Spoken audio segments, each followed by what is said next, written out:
All right, welcome back to the Diamond Ledger, our special edition of the It's Personal podcast. I'm so excited to welcome our guest today, Kami Guildner, who is someone that we've just discovered. We should have known each other years ago, but are connecting today. So I'm so excited to share our connection with the audience. And Kami, can you please introduce yourself? Tell us who you are and why you're here, who you serve. Oh, thank you so much, Carrie, and thanks for having me. It's going to be fun having this conversation with you.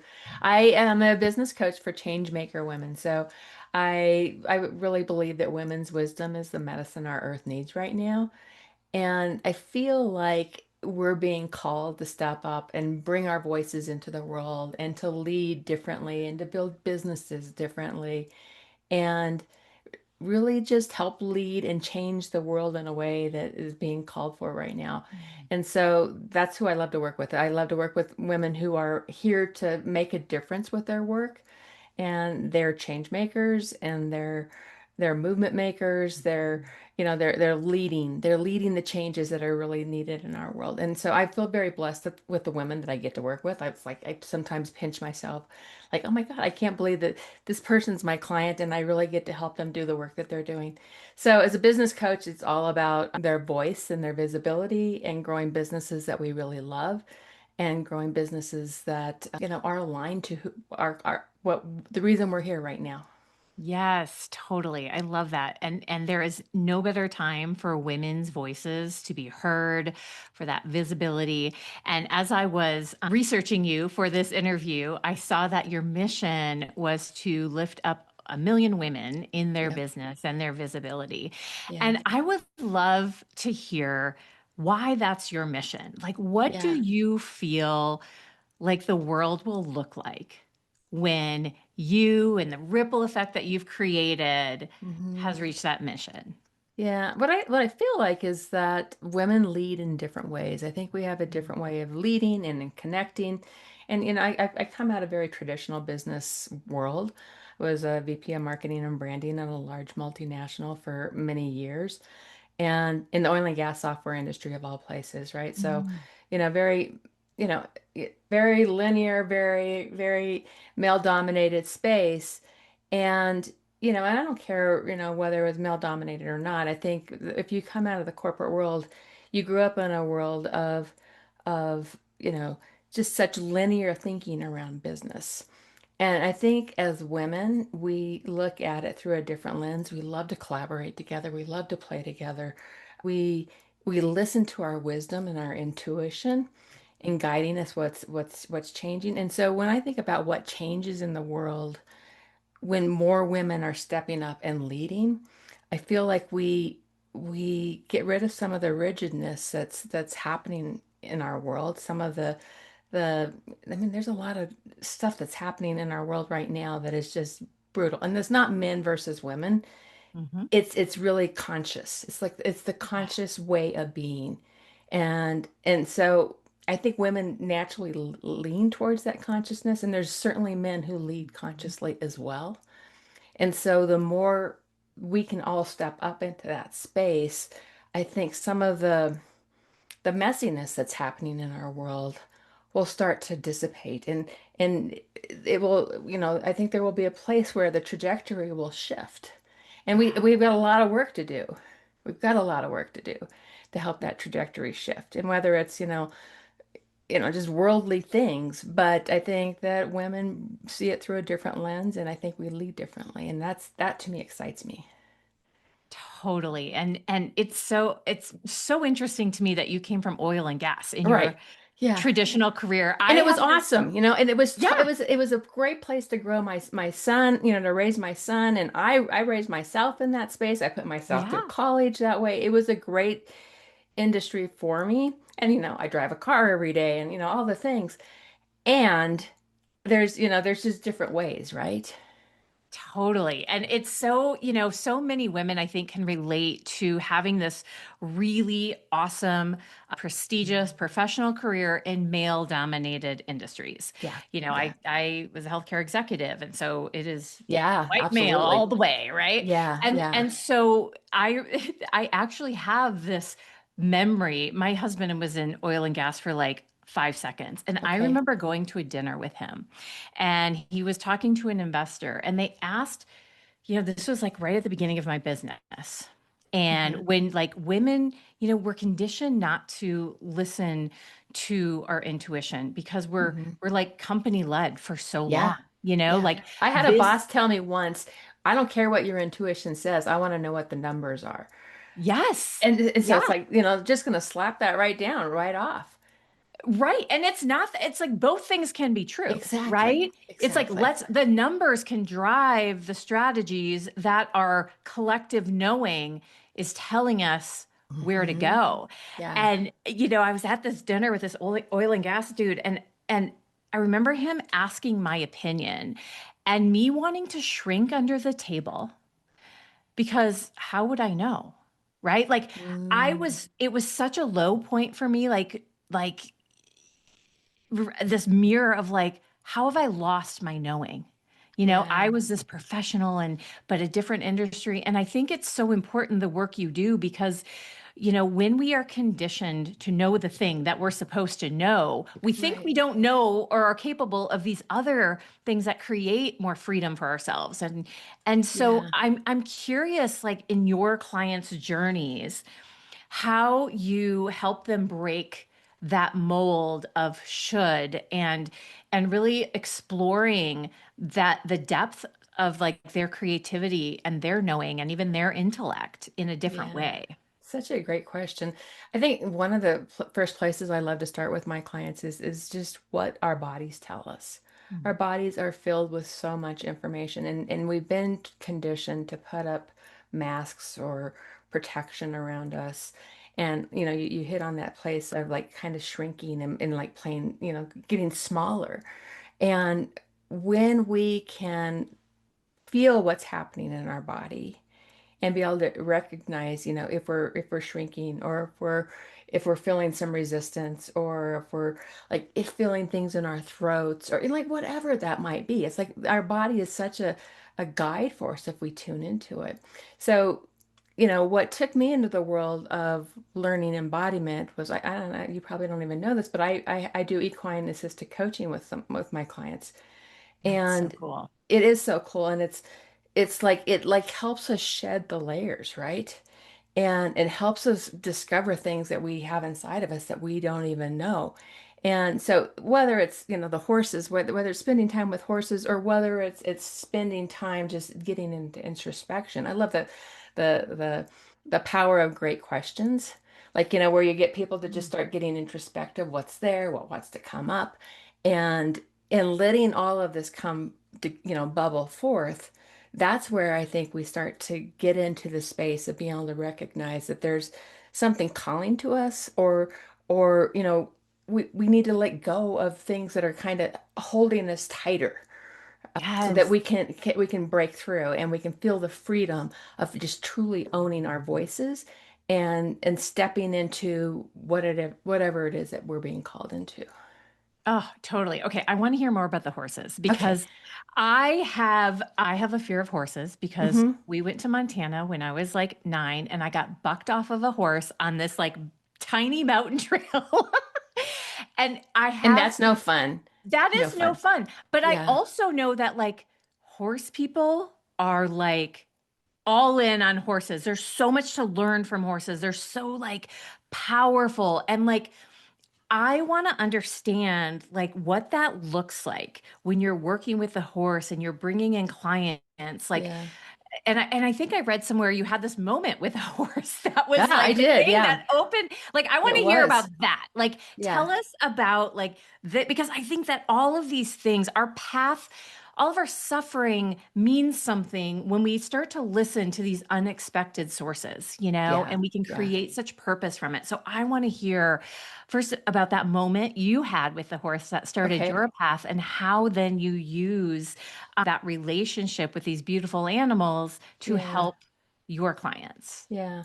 So when it happened for me was when I had left the corporate world behind.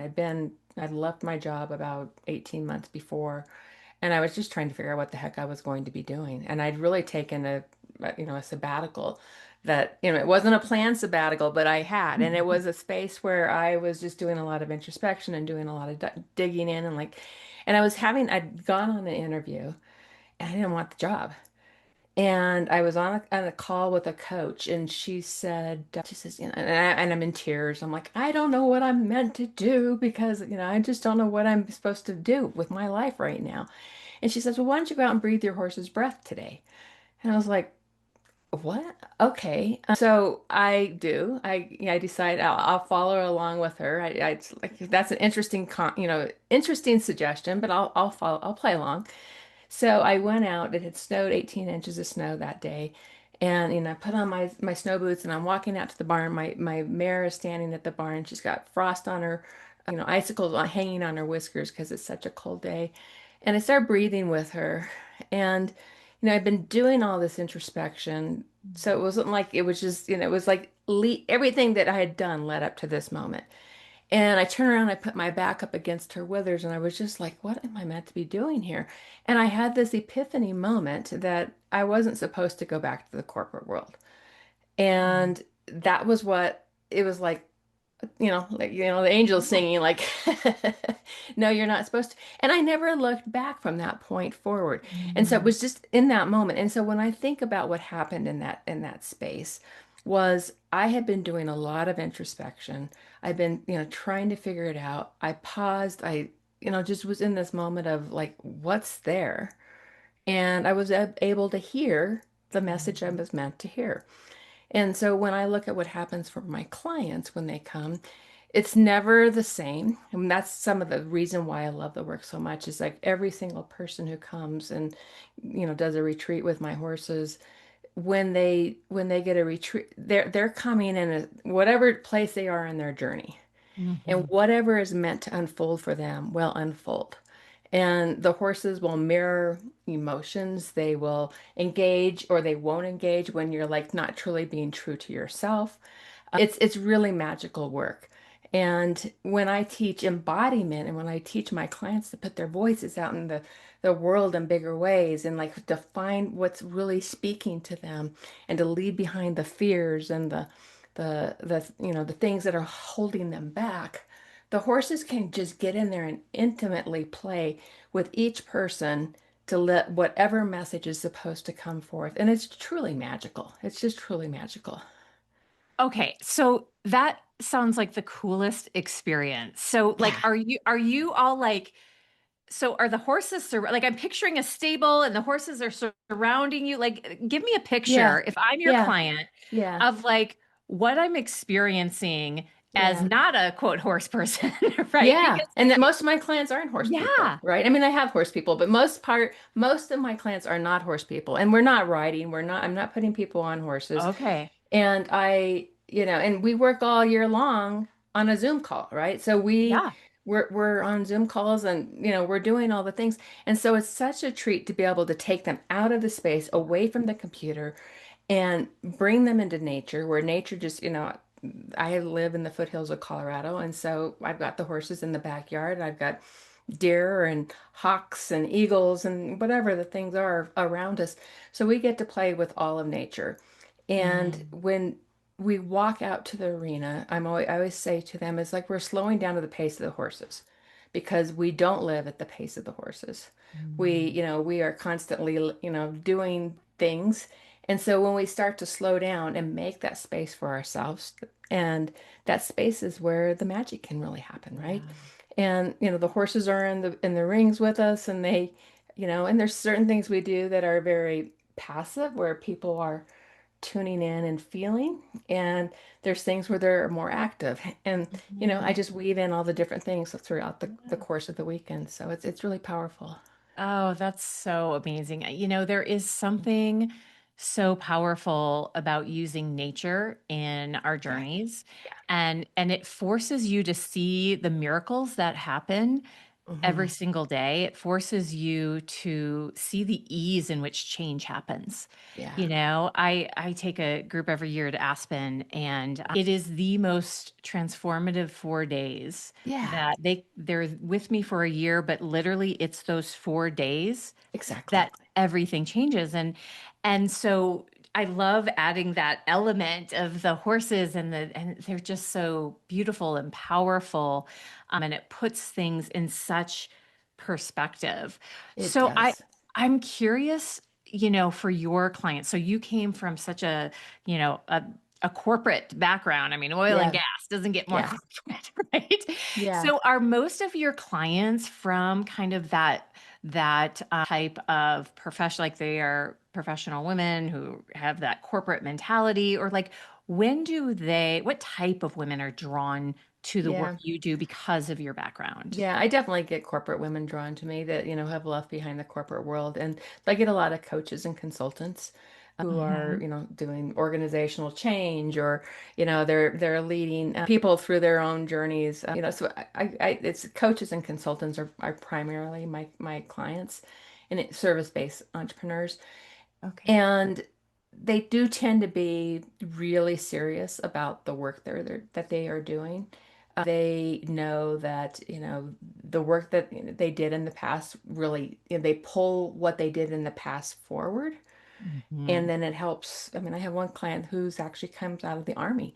And, Oh, and so she pulls what she did there, but she does really magical work that is, so it's like, yeah. they come from a lot of successful backgrounds, made Mhm. the leap. They've been building a business and they're really ready for that business to go to the multi six figures and beyond, right? And Mhm. they know that their work really matters, that they're here, that their work, that they were really called into their work, right? Yes, yes. And it's And so interesting at that point where you're serving people because I feel like, coming out of that corporate environment, it's like we do what we should do, yeah, right? Like what we makes do. sense. It's like Yeah.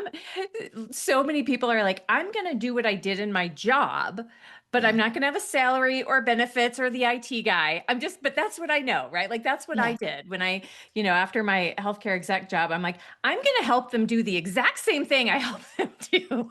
And I quickly realized, like, well, this sucks. Like, this is not fun.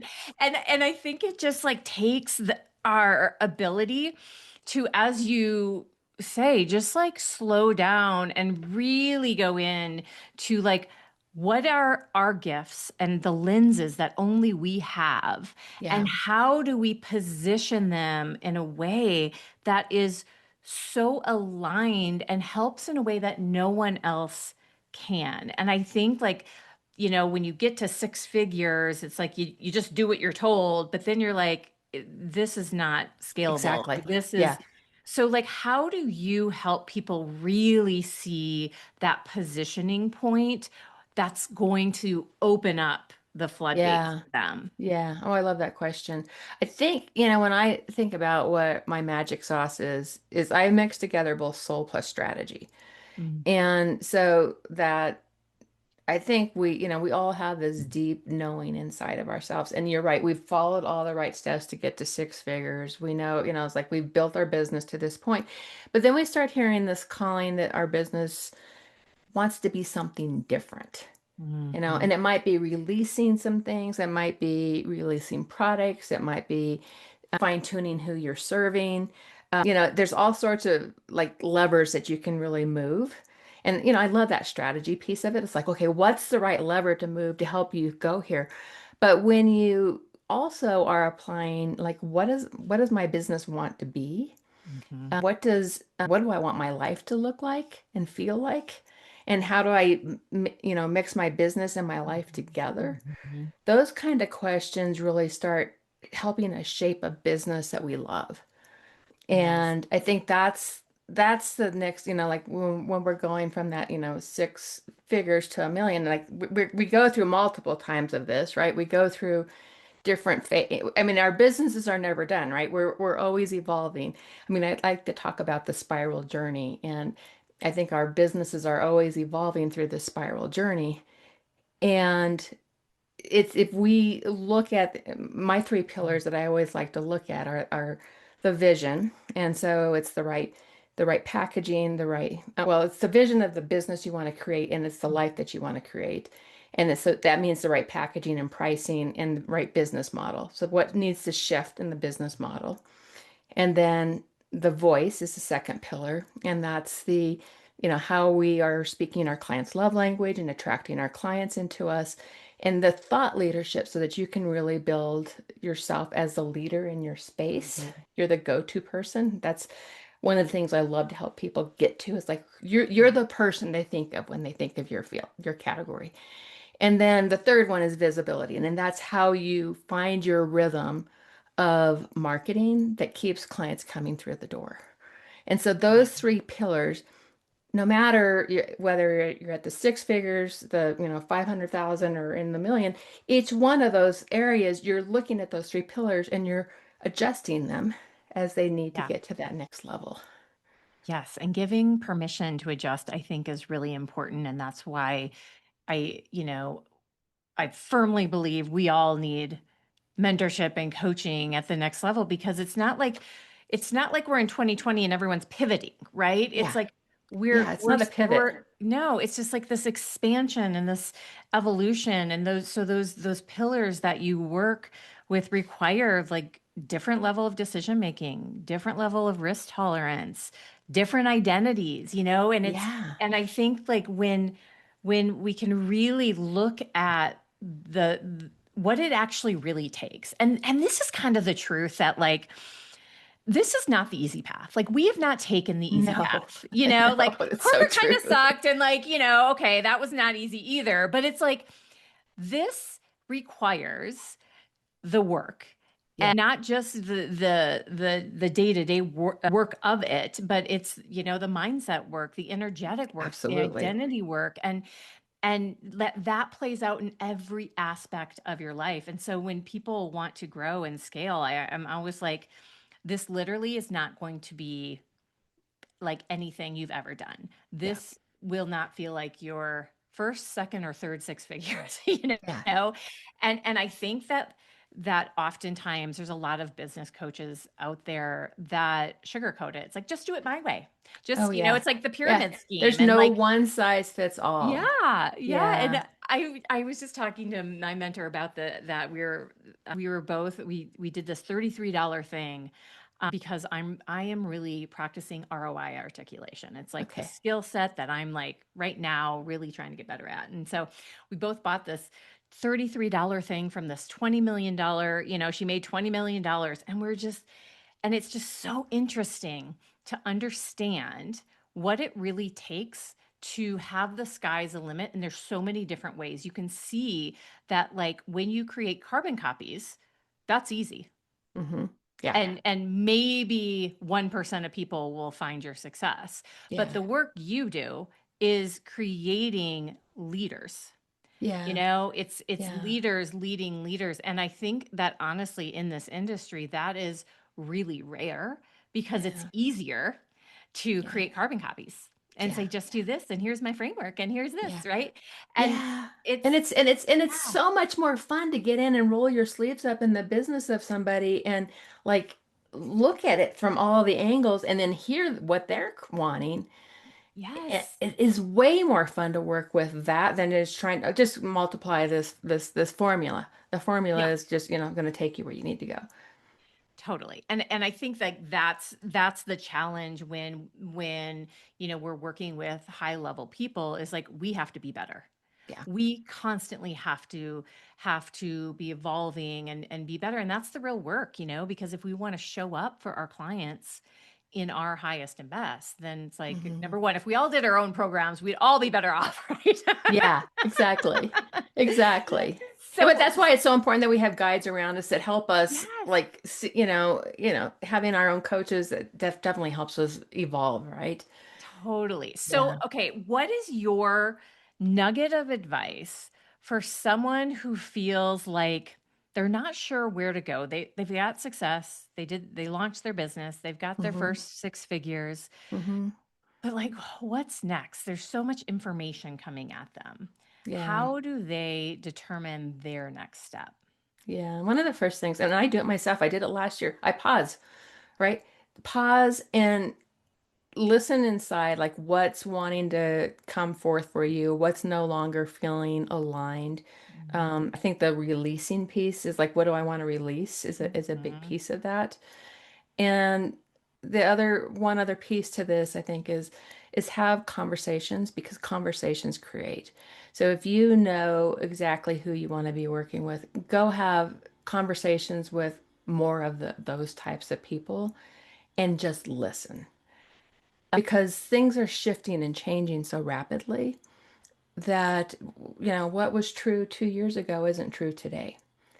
And Yes. so the listening piece, listening inside first and then going and listening outside is going to give us so much more clarity. And I don't even like the word clarity because it feels like it feels like it's too generically used, but it's like it's going to give us the knowing because we've listened inside and we've listened outside, that we get this knowing that this is the pathway that's calling to me right now, and you get Mhm. aha moments through that.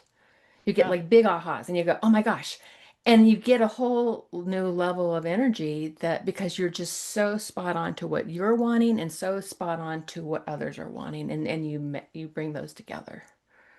that is the best advice because those conversations and we think we need funnels and sales pages and blah, all the things. Yeah. Messaging coaches, it's like no, you just need to talk to people and most importantly listen as you're Yeah. saying to those people and like when you hear I always tell my clients like you'll just hear it. Yeah. You'll hear the whole, you'll hear the knowing that it's like, oh, this is where I serve the deepest Yeah. in this place, you know? Yeah. And so we overcomplicate sales, we do all of these things, but it's like in the conversation, that's where the gold is, It in the is. listening. It is. So, so That's true. Oh, I love that. So, where, Cami, can people find you if they want to continue this conversation with you, if they want to experience one of your amazing coaching sessions with your horses? How do they continue the conversation with you? Okay, so kamiguildner.com, so KAMIGUILDNER.com. And when you get there, if you go to the upper right corner, there's a button that says Get Updates, and that will take you to where you can. I do free trainings every single month, and I'm putting on various events as well. And so it's a great space to come in and stay connected with me. And then I'm on all the socials except for TikTok, but all the rest of them I'm there. So Awesome. I just started TikTok. It's kind of fun, I have to are you admit. having fun with it? Awesome. That's awesome. Okay, great. And we will have all your information in the show notes as well. Cami, thank you so much for being here. I've loved our conversation and getting to know you. Yeah, Thank thank you. you, Carrie. Thanks for having me. You're welcome.